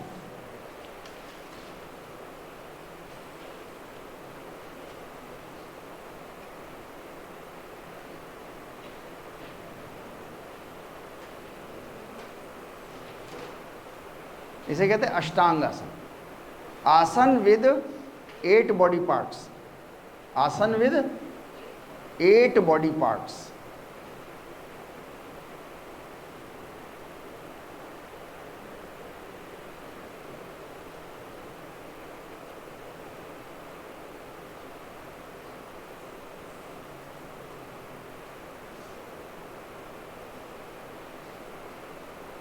अष्टांग आसन के नाम से जो है वो आसन हमारे और आपको, बल्कि आप इसको बहुत टेक्निकल और बोलो तो इसको बोलते हैं साष्टांग आसन।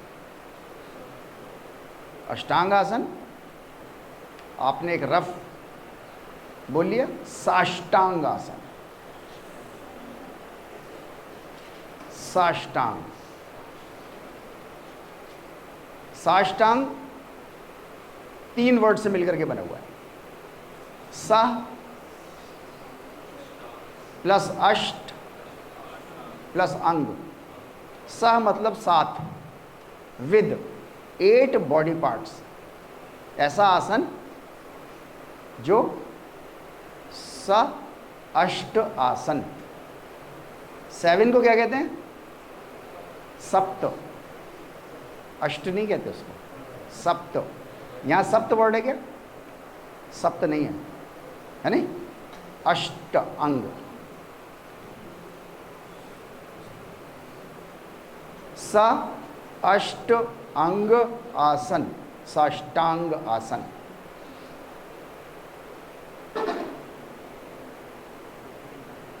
राइट?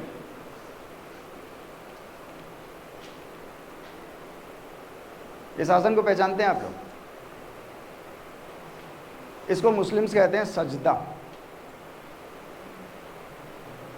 मुस्लिम्स अपनी कल्चरल टर्मिनोलॉजी में इसको बोलते हैं सजदा। यहाँ भारतीय संस्कृति में हजारों साल से इसको बोलते हैं साष्टांग आसन। ये 8 बॉडी अंगों पर टिका हुआ है। 2 पंजे, 2 घुटने, 2 हाथ, कितने हो गए? 6। नाक एंड फोरहेड, कितने हो गए? 8। ये 8 अंग आपके बॉडी के टिके हुए हैं। आंख खुली रखनी with your open eyes, right. दिशश्च नवलोकयन, राइट। आंखों को आपने दोनों हाथों से शट किया हुआ है। आंखों को अपनी दोनों आंखों से और दोनों हाथों से, हथेलियों से आपने शट किया हुआ है, यानी कि अवलोकन नहीं कर पा रही है। अब इनके पास सिर्फ एक ही चीज है देखने के लिए, नासिकाग्रम स्वयं, नाक का अग्रभाग। बहुत पुरातन, इसको बोलते हैं पुरातन विधि। पुरातन, पुरातन कहते हैं बहुत जमाना, टाइम इमेमोरियल, मतलब जो हमें याद भी ना हो, उस टाइम से ये विधि एक चली आ रही है, पुरातन विधि, राइट। अभी आप लोगों को याद हो, जब अयोध्या में राम मंदिर का शिलान्यास हो रहा था और उसमें हमारे आपके आदरणीय प्रधानमंत्री जी गए थे, तो वो साष्टांग आसन में गए थे, रामलला की मूर्ति के सामने। नेट पे पड़ी हुई हैं, आप उठा करके देख लो वो सारी इमेजेस उनकी, है ना। कैसे किया था उन्होंने? क्यों? उनको आता नहीं है, लेकिन उनको बताया गया एक पुरातन विधि, कि वो पुरातन विधि एक है हमारे यहाँ, राइट, जिसमें हमको किसी और दिशा में नहीं देखनी है, हमको नाक के अग्रभाग पर देखना है। और वो इस विधि में गए थे, जिसको मुस्लिम्स जो है वो सजदे के नाम से जानते हैं, क्योंकि कल्चरल लैंग्वेज अलग अलग है। यहाँ पर संस्कृत है तो संस्कृत में साष्टांग आसन बोलते हैं उसको, मुस्लिम्स के पास जो है वो अरेबिक है तो अरेबिक में उसको सिजदा के नाम से जानते हैं। क्रिश्चियंस हैं, उनके पास अंग्रेज़ी है तो वो उसको नील डाउन के नाम से जानते हैं, KNEL, या प्रोस्ट्रेशन के नाम से जानते हैं। लिख लो चाहे तो अंग्रेज़ी में। अब ये कल्चरल लैंग्वेजेस अलग अलग हैं बस। प्रोस्ट्रेशन, PROS,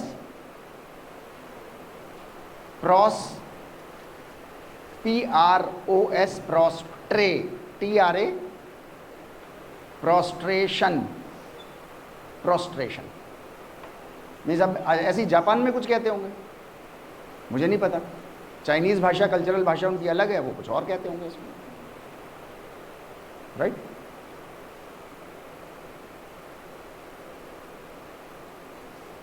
ये साष्टांग आसन एक अकेला आसन ऐसा है सारे 84 लाख आसनों में, जहाँ पर योगेश्वर श्री कृष्ण जी ने जो आपको प्रिंसिपल दिया है, वो प्रिंसिपल आपका 100% पूरा होता है।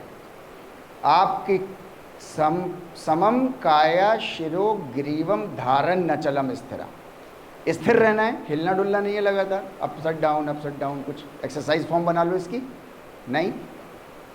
कमर, गर्दन और सिर एक सीधे स्ट्रेट डायरेक्शन में रखना, समम रखना। नाक के अग्रभाग पर विद फुल कंसंट्रेशन देखते रहना। और दिशश्च नवलोकयन, और अवलोकन डायरेक्ट और इनडायरेक्ट किसी और भाषा में आपको दिखाई न दे, डायरेक्ट और इनडायरेक्ट। आंखें खुली होती हैं तो डायरेक्ट इनडायरेक्ट देखती हैं, इसको शट डाउन कर लिया है आपने अपने हाथों से। दिस इज कॉल्ड साष्टांग आसन,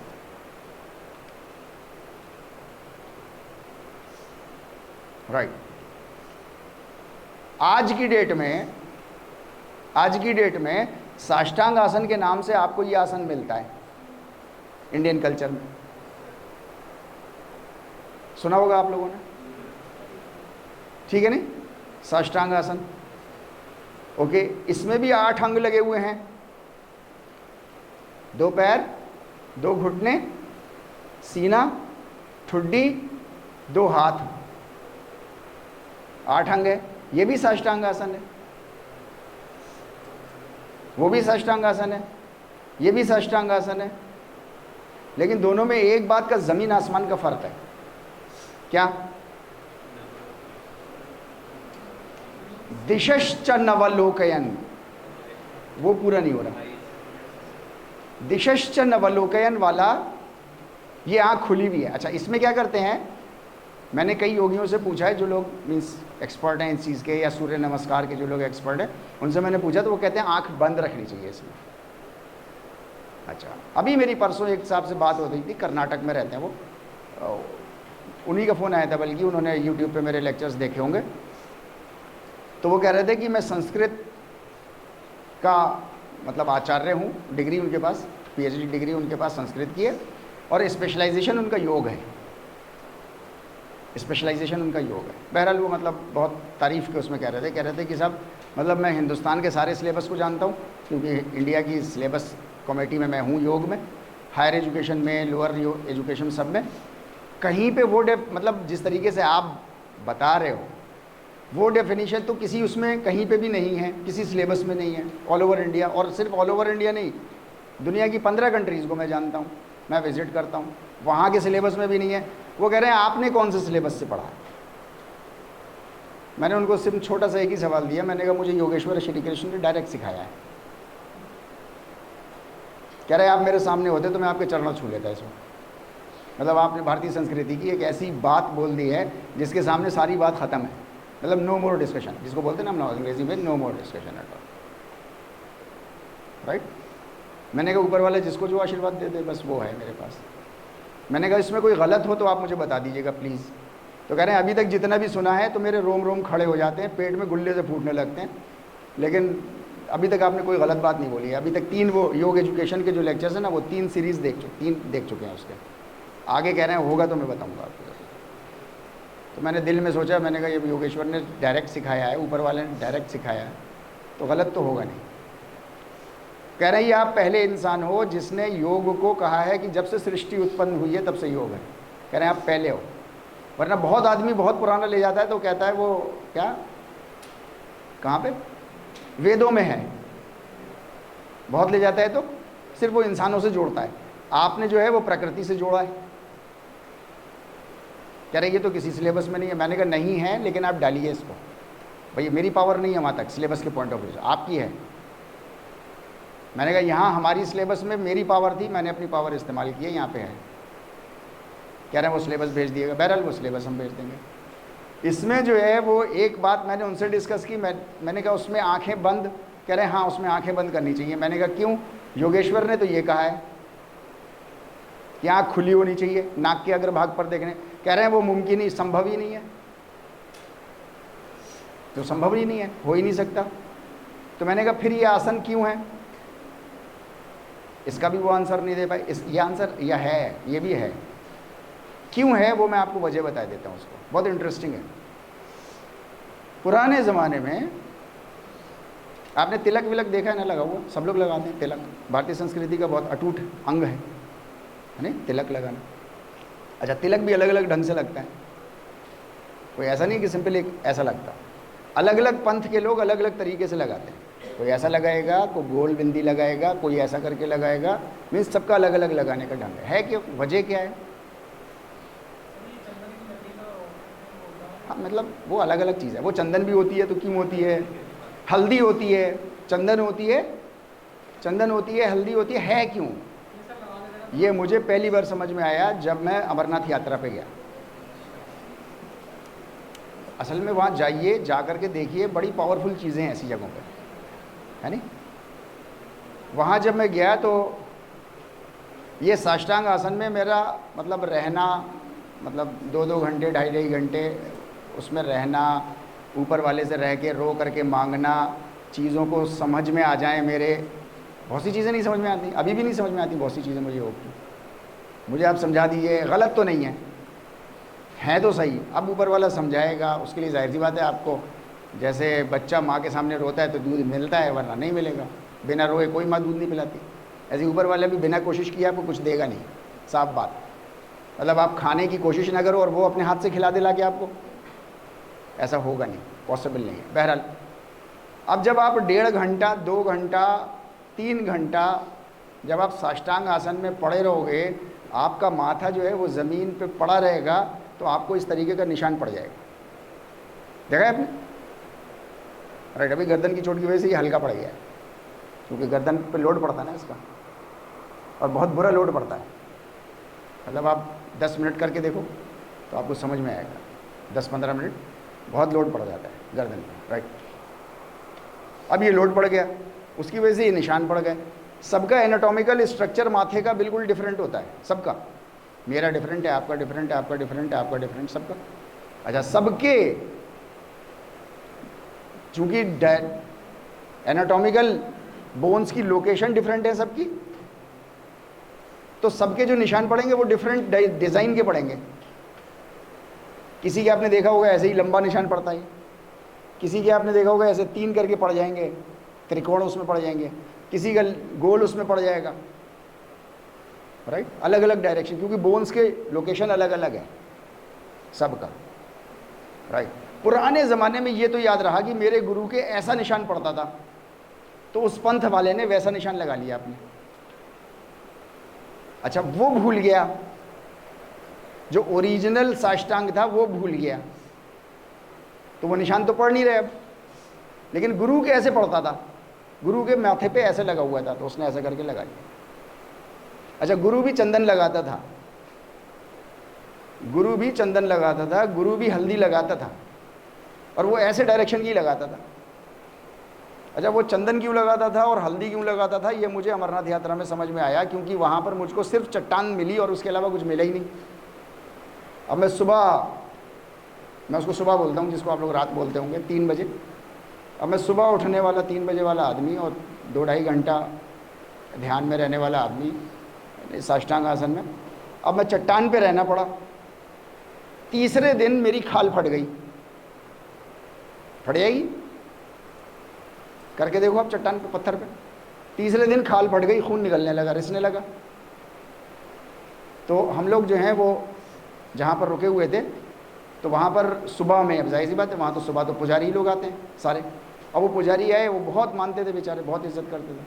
अब उन्होंने फ़ौरन, अरे तारे भाई क्या हो गया आपके? तो मैंने उनको बताया ऐसे, तो बोले अरे अभी आता हूँ। फ़ौरन गए वो अपने अंदर घर में, कमरे में, और फ़ौरन जो है वो हल्दी लेकर के आए और उन्होंने हल्दी लगाई।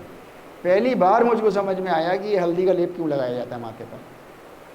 आपको समझ में आ रहा है क्यों लगाया जाता है? एग्जैक्टली। भारतीय संस्कृति में आता है साष्टांग आसन 12-12 घंटे, 15-15 घंटे लोग करते थे। 12-12 घंटे उसी ध्यान मुद्रा में पड़े हुए। जब 12 घंटे, मैं तो ये 1.5 घंटे 2 घंटे की बात कर रहा हूँ आपसे। 12 घंटे में माथे की खाल का क्या हाल बनता होगा? मैं तो समझता हूँ शायद खाल बचती नहीं होगी। अच्छा, और ज़माना वो कौन सा है? अब से 1700-1800 साल पुराना, जहाँ पे कोई चटाई नाम की चीज़ नहीं है, जहाँ पे कोई कपड़े नाम की चीज़ नहीं है, जहाँ पे कोई रबर, अब तो रबर आ गई है, रबर पे आप 10 घंटे कर लो तो वो असर नहीं पड़ेगा आपको। ठीक बात है, राइट। उनको ज़मीन पे करना है, कच्ची ज़मीन पे करना है, पत्थर पे करना है, मिट्टी में कर नहीं सकते। मिट्टी पे क्यों नहीं कर सकते? क्योंकि मिट्टी सांस के साथ अंदर भी जाएगी और ये जो चोटीला हिस्सा इसमें इन्फेक्शन फैला देगी। ये पुराने हमारे आयुर्वेद में भी पता है सबको। तो जाहिर सी बात है, तो चट्टान को धो धा करके साफ़ सुथरा करके चट्टान को, उसके बाद उस पर सिर टिकाते थे वो अपना, और घंटों के हिसाब से सिर टिकाए हुए हैं, खाल फट जाती होगी, हल्दी लगाते थे, राइट। चंदन ठंडक पहुंचाता है चोट को, चंदन चोट को ठंडक पहुंचाता है, इसलिए चंदन का टीका भी लगता है, इसीलिए हल्दी का टीका भी लगता है, राइट। लेकिन हम अपना पुराना इतिहास भारतीय संस्कृति का वो भूल गए, राइट। ये याद रह गया हमको। ये भी होता था और ये भी पुराने ज़माने से ही चल रहा है, ये भी पुरातन है। क्यों? ये भी उसी के रिलेशन में है। जब आप आधे घंटे से ज़्यादा उस साष्टांग आसन में चले जाओगे, दिशश्च नवलोकयन वाले उसमें चले जाओगे, तब आपको समझ में आएगा कि अच्छा ये क्यों चलता था। ये भी चलता था साथ में, मालूम है क्यों चलता था? आप बताओ, कॉमन सेंस से क्यों चलता होगा ये? हैं? नहीं, ये थेराप्यूटिक आसन है, ये ध्यान आसन नहीं है, ये थेराप्यूटिक आसन है। क्यों? क्योंकि इतना लोड गर्दन पे पड़ गया है, अब वो स्पॉन्डिलाइटिस हो जाएगी। अच्छा, स्पॉन्डिलाइटिस हो जाएगी तो अब आपको स्पॉन्डिलाइटिस में एक एक्सरसाइज होती है बहुत कॉमन, आप सब करते हो, सारे फिजियोथेरेपिस्ट करते हैं, ठुड्डी से ऐसे ऊपर उठाना है इसको, राइट और रॉन्ग, है नहीं। यहाँ आइसोमेट्रिक कॉन्ट्रैक्शन घंटों का, आइसोमेट्रिक कॉन्ट्रैक्शन घंटों का, आपकी एक्सिस और एटलस, आपकी सिर और थोरैक्स के बीच में पिस गई हैं, अब इनको रिलैक्स होना है, लेकिन साष्टांग आसन से हटना भी नहीं है और उसको थेरेपी भी देनी है। आप देख रहे हैं ठुड्डी ज़मीन पे लगी हुई है ताकि वो ऊपर ऐसे स्ट्रेच कर जाए, ट्रैक्शन मोड में आ जाए। इसको आज फिजियोथेरेपी की भाषा में हम क्या बोलते हैं? ट्रैक्शन, ट्रैक्शन बोलते हैं, TRACTION। ये थेराप्यूटिक आसन उतना ही पुराना है जितना वो, उन्हीं ऋषि मुनियों ने इसको ईजाद किया होगा। ये तो प्रॉब्लम हो गई भैया, अब गर्दन अकड़ गई घंटों के हिसाब से, यहाँ चंदन लगा लिया, हल्दी लगा ली, इज गुड फाइन, ठीक, ये तो ठीक हो गया, लेकिन इसका क्या करें हम? गर्दन का क्या हो? तो ट्रैक्शन कर दिया उन्होंने, ट्रैक्शन की विधि अख्तियार कर ली। तो ये ट्रैक्शन की विधि है जिसको हम लोग आज साष्टांग आसन के नाम से जानते हैं, राइट। तो समम काया शिरो ग्रीवम धारण न चलम स्थिर संप्रेक्ष नासिकाग्रम स्वयं दिशश्च नवलोक। सिंपल, आपको प्रिंसिपल दिया है, इस प्रिंसिपल पे आप करो। उस प्रिंसिपल के जो मीन्स रेमिनेंट्स बोलते हैं, टुकड़े छोटे छोटे, वो बचे हुए हैं, वो भारतीय संस्कृति में चल रहे हैं। टुकड़ा ये है कि चंदन लगाना चाहिए, टुकड़ा ये है कि हल्दी लगानी चाहिए, चंदन ये है कि रेमिनेंट ये है कि हमें साष्टांग आसन में जाना चाहिए, लेकिन जो उसका ओरिजिन है वो भूल गए। चंदन क्यों लगाएं, हल्दी क्यों लगाएं, साष्टांग आसन कैसा होगा, ये वाला आसन भी है तो ये क्यों है, इसमें आंखें बंद कर लेते हैं तो क्यों बंद कर लेते हैं? इसलिए बंद कर लेते हैं क्योंकि ये योगेश्वर श्री कृष्ण जी का आसन का वो प्रिंसिपल नहीं है इसमें, राइट। तो इसमें आंखों को खुला नहीं रखते, इसमें आंखों को खुला नहीं रखते। क्यों नहीं रखते? इसमें आंखों को खुला इसलिए नहीं रखते क्योंकि नासिकाग्रम पे आप देखेंगे ना तो आपकी आंखें सारी ऐसी हो जाएंगी, कंटिन्यूसली आइसोमेट्रिक कॉन्ट्रैक्शन में आंख आपकी ऐसी हो जाएगी इस एंगल से। अच्छा, इसको हम बोलते हैं ना, आज की भाषा में हम लोग बोलते हैं जैसे भेड़ा, भेड़े हो जाएंगे, राइट। अब रिलैक्स करना है ना, थेराप्यूटिक है, रिलैक्सेशन आसन है ना ये, है नहीं। गर्दन को रिलैक्स देना है और आंखों को रिलैक्स देना है, तो आंख खोल के नहीं रखनी है, अब उन्होंने बंद कर दिया, सुकून से हो गए इसमें। इसका नाम भी साष्टांग आसन है, उसका नाम भी साष्टांग आसन है। वो योगेश्वर श्री कृष्ण जी का आसन है, उसके रिजल्ट में, उसके इफेक्ट में फिर ये आसन है, उसके इफेक्ट में चंदन है, उसके इफेक्ट में हल्दी है। यहाँ तक मैं अपनी बात समझा पा रहा हूँ? इट्स वेरी इंटरेस्टिंग,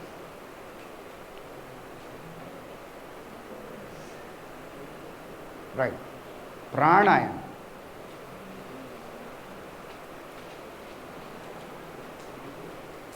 अब ये तो एक वो आसन था जो बेसिक आसन था, वो मैंने आपको बता दिया। अब उसके अलावा बहुत सारे आसन हैं, नए नए आप भी ईजाद करते रहिए,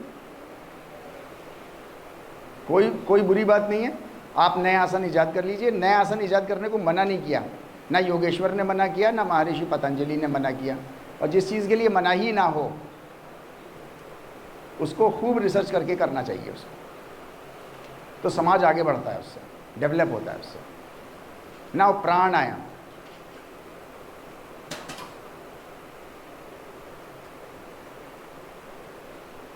प्राण प्राण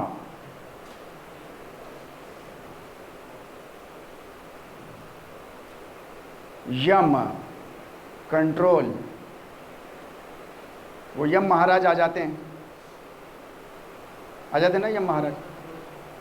डर लगता है या वेलकम करते हैं? डर लगता है, योगी नहीं है ना इसलिए डर लगता है। वो कंट्रोल करके ले जाते हैं कुछ चीज़, आपका चित्त निकाल के ठोक ठाक करके पीठ हाथ मारो, बाहर निकालो, चलो आओ मेरे साथ।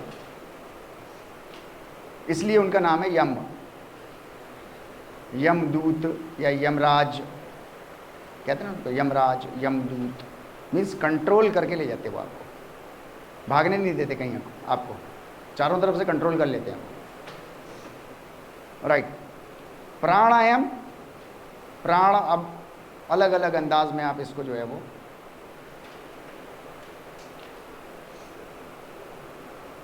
है वो सांसों से रिलेटेड किया गया है। इसकी प्रैक्टिस आपको क्यों कराई जाती है? आपकी जो रेस्पिरेटरी ब्रीदिंग पैटर्न है ये आपके कंट्रोल में होना चाहिए। इसके बहुत सारे फायदे हैं, लेकिन होना क्यों चाहिए? ये तो फायदे हो गए, आपके कंट्रोल में क्यों होना चाहिए? अच्छा, कंट्रोल में तब होगा जब ये डिस्टर्ब होगा, तभी तो कंट्रोल में होना चाहिए कोई चीज़। अगर कोई चीज़ डिस्टर्ब्ड नहीं है, मतलब आउट ऑफ कंट्रोल नहीं है, तो उसको कंट्रोल में करने का फ़ायदा ही क्या है? वो तो है ही कंट्रोल, राइट। ये डिस्टर्ब कब हो जाती है? ये डिस्टर्ब तब हो जाती है जब आप योगिक प्रिंसिपल्स पे अपने जीवन को लाते हो, और जैसे ही आप अपने जीवन को योगिक प्रिंसिपल्स पे ला करके समाज में बात करने की कोशिश शुरू करते हो, जैसे ही शुरू करते हो कि नहीं यार सब लोगों का भला होना चाहिए, मेरा भी भला हो और सब लोगों का भला होना चाहिए, यार ये ऐसा उसूल होना चाहिए। आप ज़रा अपने हॉस्टल में ज़रा करके भी देखना, थोड़ा सा बयान करके देखो, अच्छा तो लगेगा, लेकिन जब खुद करने की बारी आएगी तो सॉरी यार नहीं है भाई, यानी हाथ पैर कांपने लगता है, पागल हो गए हो। मैंने आपसे एक क्लास में डिस्कस किया था कि घर वाले खुद सबसे पहले दुश्मन, आपके घर वाले आपके हो जाते हैं, टोका टाकी करने लगते हैं। दिमाग ख़राब है तुम्हारा, इतनी मेहनत हमने तुम्हें इसलिए कराई है कि तुम अपनी ज़रूरतें पूरी कर रहे हो, उसके अलावा बाकी जो है वो सब दूसरों की ज़रूरतें पूरे करने में लगा रहे हो, इसलिए किया था हमने तुम्हें। मतलब अच्छा, जैसे ही ये कहना शुरू करते हैं, और जितना क्लोज आदमी कहना शुरू करेगा उतना आपका अंदर से मन उखड़ेगा, मतलब गुस्सा भी आएगा, ब्लड प्रेशर हाई होगा, दिमाग में तरह तरह की बत्तियां जल रही होंगी। अच्छा, इनको कंट्रोल करने का सिर्फ एक ही तरीका है कि आपका अगर सांसों पर अपने कंट्रोल है तो आप अपने मन में चलते हुए जितने भी क्लेश हैं उन सबको कंट्रोल कर सकते हो आप बहुत आराम से, क्योंकि माइंड को अंदर हाथ डाल के तो पकड़ नहीं सकते। सांसों के रेगुलेशन से आप इसको जो है वो कंट्रोल कर सकते हो। इसलिए आपको जो है वो प्राणायाम का योगिक प्रिंसिपल पे चलोगे तो आपका समाज आपके पैर उखाड़ के फेंक देगा, दिमाग उखाड़ के फेंक देगा। ऐसे में आपको जब डिस्टर्बेंस, इंटरनल फिजियोलॉजी आपकी डिस्टर्ब हो जाएगी पूरी, तो उसको कंट्रोल आप करोगे अपनी सांसों से। उसके लिए जो है वो आपको प्राणायाम ये दिया गया था। अब इसके तरह तरह के प्राणायाम के बहुत सारे तरीक़े हैं, आपको पता ही है। कौन कौन सी इसकी फिज़िकल, मतलब कौन सी, मैं एक्सरसाइज हालांकि कहना नहीं चाहिए, लेकिन कौन कौन सी इसकी एक्सरसाइजेज हैं, रिपीटेटरी मूवमेंट्स हैं, जैसे हाँ अनुलोम विलोम है, भ्रामरी है, शीतली है, शीतकारी है, कपालभाति है, और राइट सूर्य भेदन, चंद्र भेदन, वो सब अनुलोम विलोम के हिस्से। और भस्त्रिका है, राइट। इसकी सीक्वेंस क्या होनी चाहिए, ये भी आपको पुरातन विधि से आपको मीन्स आप भारतीय संस्कृति ने आपको इसका सिस्टम बताया है कि कौन सा प्राणायाम पहले, फिर उसके बाद, और फिर सबसे लास्ट। सबसे पहला याद रख लीजिए इसको, क्योंकि आप लोगों को कल को कराना है। सबसे पहला जब भी आप प्राणायाम कराने बैठेंगे तो सबसे पहला भस्त्रिका सबसे पहला।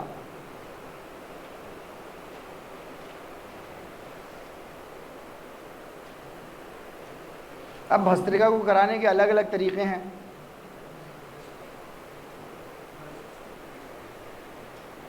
देन कपालभाति,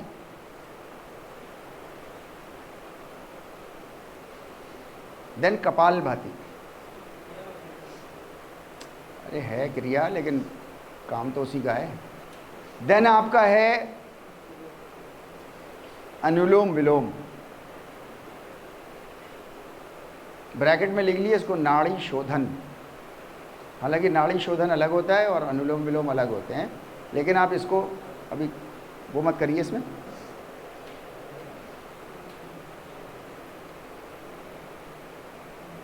नाड़ी शोधन।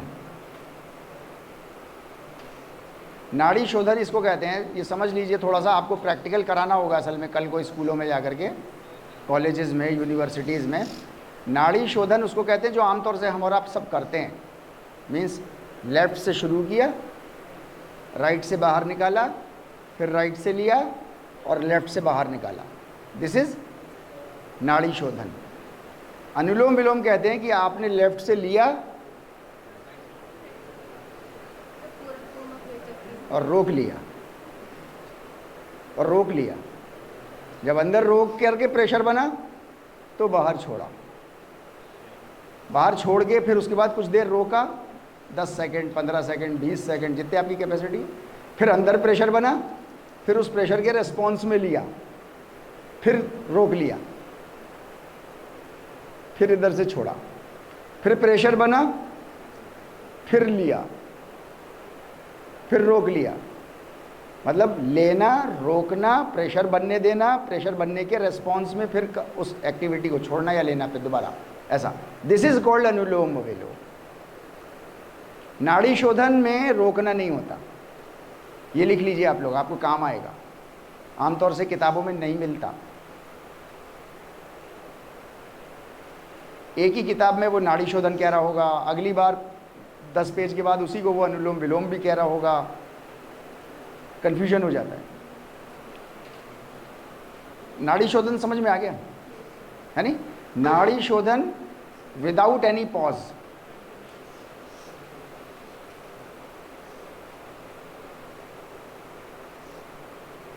विदाउट एनी पॉज, और बिना प्रेशर डेवलप होने देना। प्रेशर नहीं डेवलप होने देना है, रोकना नहीं है, और प्रेशर डेवलप नहीं होना है अंदर बॉडी के। दिस इज कॉल्ड नाड़ी शोधन। ठीक है? अनुलोम विलोम में एक्टिविटी सेम है, विद द डिफरेंस रोकना है और रोकने के रेस्पॉन्स में प्रेशर बन जाएगा, बस। तो रोकना और प्रेशर बनने देना, और फिर उसके बाद छोड़ना या लेना प्रेशर के बाद, दैट इज कॉल्ड अनुलोम विलोम। अब ये अलग अलग हैं, पिंगला, सुषुम्ना, ईड़ा, आप लोगों ने नाम सुने होंगे इसके, मैं इसके एक्सप्लेनेशन में नहीं जा रहा है नहीं। इसमें जो है वो योग में एक बात इम्पॉर्टेंट है, ये समझ लीजिए कि योग के अंदर सुषुम्ना नाड़ी, सुषुम्ना, राइट, ये बीच में जो चल रही है, ये जो बीच की नाड़ी है, दिस नाड़ी इज लाइफ गिविंग नाड़ी। सुषुम्ना लिख लीजिए आप इसको, सुषुम्ना, सुषुम्ना नाड़ी इज लाइफ गिविंग।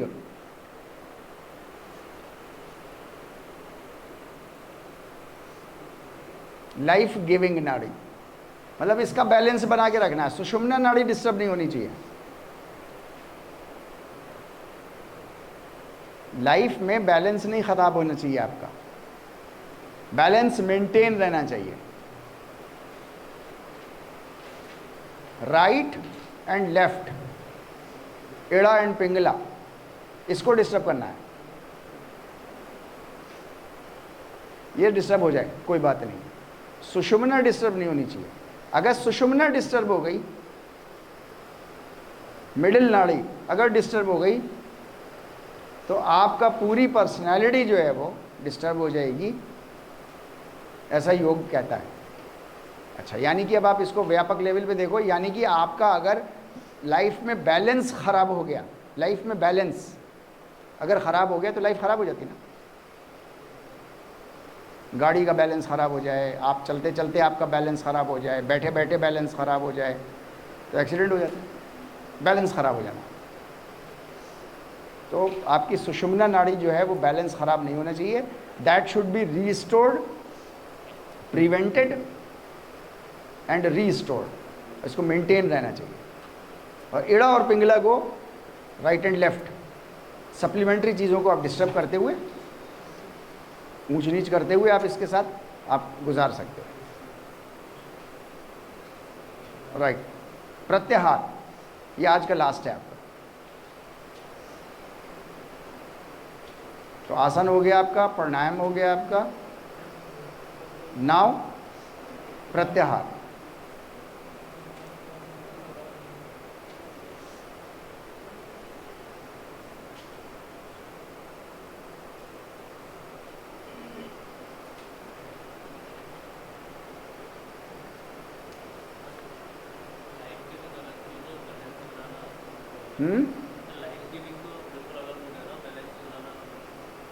मैं कह रहा हूँ बैलेंस बनाना का जो प्रिंसिपल है वो आपका, आप असल में लाइफ गिविंग को दो चीज़ों में सेंस में ले रहे हो। एक तो ले रहे हो कि लाइफ की शुरुआत होना, आप शुरुआत में ले रहे हो उसको, मैं शुरुआत की बात नहीं कर रहा। अब लाइफ को चलाना है ना आपको, इसमें भी तो आपको जीवन डालना है ना, अपने जीवन में जीवन डालना है। जैसे स्टूडेंटशिप में जीवन डालना है या नहीं डालना है, तो जीवन में जो आप मीन्स स्टूडेंटशिप में जो जीवन डालते हो, राइट, तो ये कैसे डाल सकते हो? ये आप तभी डाल सकते हो जब आप बैलेंस मेंटेन करोगे, मतलब सोने में, जागने में, आहार विहार, इसमें बैलेंस करोगे। इसको मैं जीवन, लाइफ गिविंग कर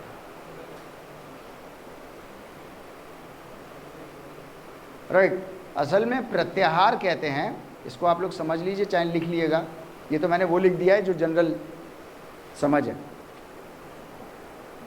प्रत्याहार, प्रत्याहार कहते हैं अपनी मेहनत से रिसोर्सेज इकट्ठी करो, उससे अपनी ज़रूरतें पूरी करो, और जब ज़रूरत पूरी हो जाए तो दूसरों की ज़रूरत पूरी करो। दिस इज कॉल्ड प्रत्याहार। अच्छा, इसमें क्या लिखा हुआ है ऊपर? Withdrawing of the mind and senses from the objects. मतलब कोई भी चीज़ जिससे आपकी ज़रूरत पूरी हो गई है, अब आप अपने सारे सेंसेस उससे हटा लो, अपना माइंड हटा लो उससे, वो आपका है ही नहीं। माइंड हटा लो, सारे सेंसेस हटा लो, सारा लगन उससे हटा लो, अब एक तरफ, अब वो दूसरों के लिए, वो दूसरों का है एक्स्ट्रा जो आपके पास आ गया है, अब आप उसको उधर दे। दिस इज कॉल्ड प्रत्याहार। पूरी मेहनत से, आप इसको लिख लो, है नी, with full efforts gain something, with full efforts gain something,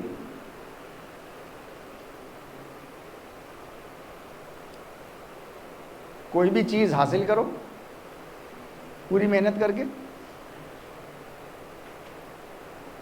comma, fulfil your needs,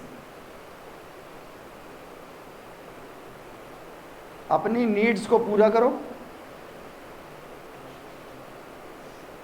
needs, अपनी नीड्स पूरी करो,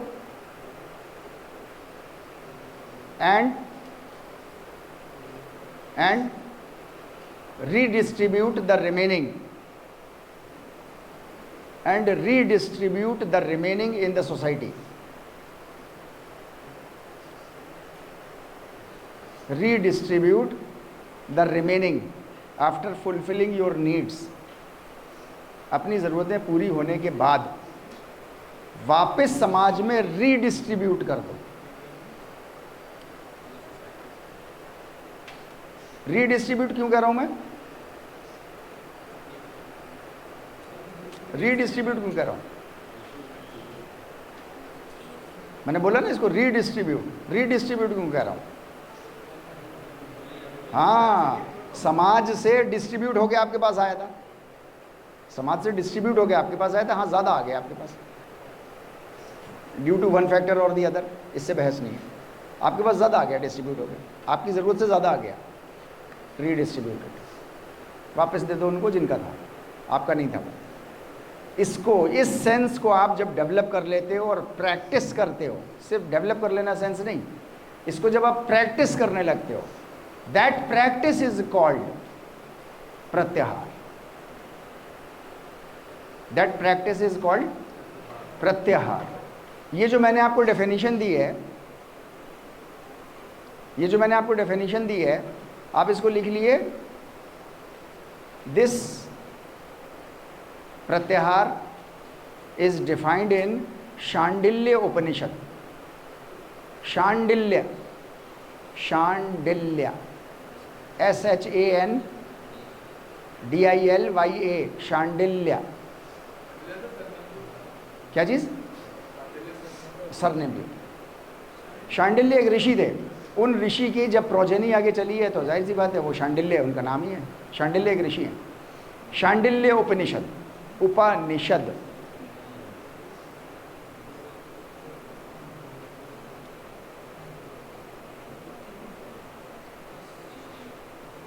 राइट। धारणा, ध्यान एंड समाधि ये हम लोग डिस्कस कर ही चुके हैं, कल मैंने आपको इसकी वो भेजी दी थी, राइट। आज आपका सिलेबस जो है वो पूरा हो गया है।